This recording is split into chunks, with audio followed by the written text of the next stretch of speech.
Tell you something about dogs. Now, the black lab, I think, is the finest dog a man can have. I mean, black labs are loyal and they're great, you know. And I come from a long line of black lab trainers. My uncle Grover was a black lab trainer. And he's a big duck hunter and everything. And he also ran a little fruit stand down in Moreland. And one day, a Yankee tourist came by and he got talking about duck hunting. He said, well, you know, I'd like to go duck hunting. I've never been duck hunting before.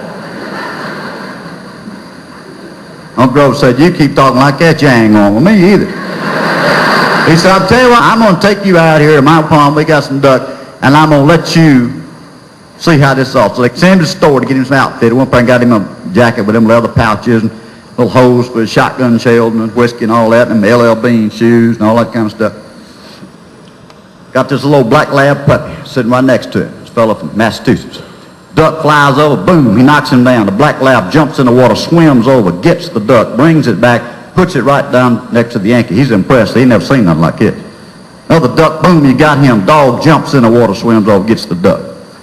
They did this all one morning. He is very impressed. They had a little cocktail there with my Uncle Grover after it was over, and he said, you know, I have some friends in Massachusetts who would really enjoy this. I know where I can get a pond. But now, can I get one of these dogs in Massachusetts? Uncle Grover said, fool, of course you can. I'm going to tell you something, because you're my friend. You're from up north, don't know nothing about dogs. You can lose your money real fast on a black lab if you ain't smart. Now, I said, there's one thing you got to check on a black lab.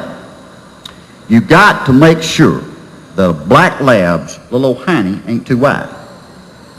He said, why is that? And he said, well, any fool knows if a black lab's little hiney's too wide, when he jumps in the water to go get the duck, he'll fill up with water and will float to the bottom, you'll be out of dog. Now just make sure you check, any black lab, make sure you check it. He goes back up to Massachusetts,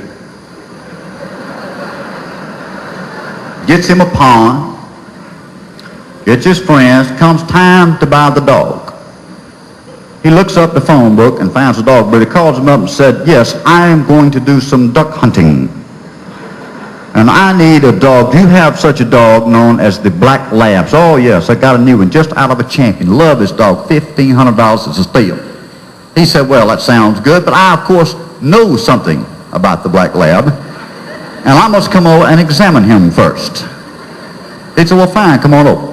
Gets over, trots the little puppy out. Gorgeous little dog. Ain't saying such a dog, just happy, you know, running around, that's great.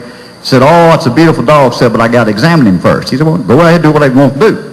So the fellow from Massachusetts took his finger and inserted it into the dog's little hand. And he pulled it out and said, can't buy this dog. Don't want this dog.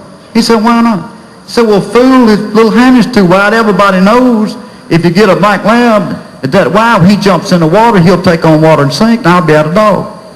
The dog said, okay, well, just a minute, I understand. Reached up under the little black lab puppy, grabbed him in his most private, tender paws, squeezed him hard as he could, and give him one turn like that. The little black lab's hiney got about this big.